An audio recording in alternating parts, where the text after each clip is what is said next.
topik ketiga ini, kami akan membahas dimensi tindakan dalam keperawatan jiwa yang merupakan bentuk nyata dari peran perawat dalam membantu proses pemulihan pasien. Dimensi tindakan tidak dapat dipisahkan dari kualitas personal dan dimensi respon, karena tindakan yang dilakukan perawat harus disadari oleh sikap dan respon yang tepat.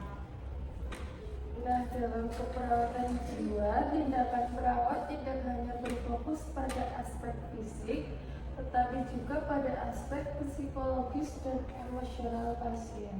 Oleh karena itu, setiap tindakan keperawatan jiwa harus dilakukan dengan penuh pertimbangan dan pendekatan yang manusiawi.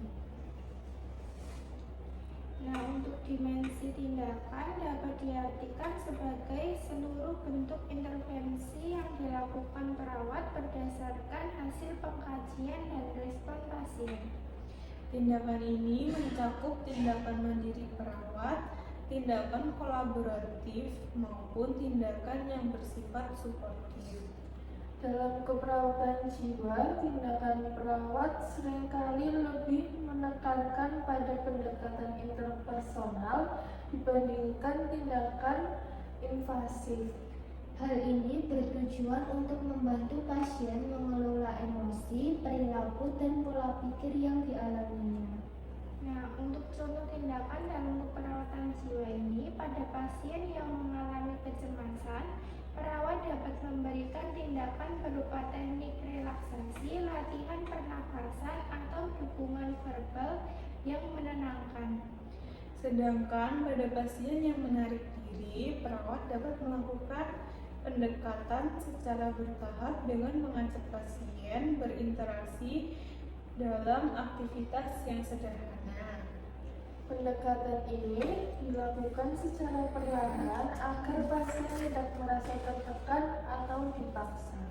Tindakan yang dilakukan harus disesuaikan dengan kemampuan dan kesiapan pasien pada saat itu. Untuk etika dan evaluasi dalam dimensi tindakan, dalam melakukan tindakan keperawatan jiwa, perawat harus selalu memperhatikan aspek etika dan keselamatan pasien. Perawat tidak diperbolehkan melakukan tindakan yang dapat membahayakan atau melanggar hak pasien. Selain itu, setiap tindakan yang telah dilakukan perlu dievaluasi untuk mengetahui efektivitasnya. Evaluasi ini penting agar perawat dapat menyesuaikan pendekatan jika tindakan yang diberikan belum memberikan hasil yang optimal. Nah, keterkaitan kualitas personal, respon, dan tindakan. Kualitas personal, dimensi respon, dan dimensi tindakan merupakan tiga aspek yang saling berkaitan dan tidak dapat dipisahkan dalam keperawatan jiwa. Nah, tanpa kualitas personal yang baik, respon dan tindakan perawat dapat kehilangan makna terapeutiknya. Begitu pula, respon yang tepat akan mendukung keberhasilan tindakan keperawatan. Dengan mengintegrasikan ketiga aspek ini, perawat dapat memberikan asuhan keperawatan jiwa yang holistik. Sebagai penutup, dimensi tindakan merupakan wujud nyata dari peran perawat dalam membantu pasien jiwa. Tindakan yang dilakukan dengan sikap empatik dan respon yang tepat akan memberikan dampak positif bagi pasien. Oleh karena itu, perawat perlu terus mengembangkan kemampuan dalam melakukan tindakan keperawatan jiwa secara profesional.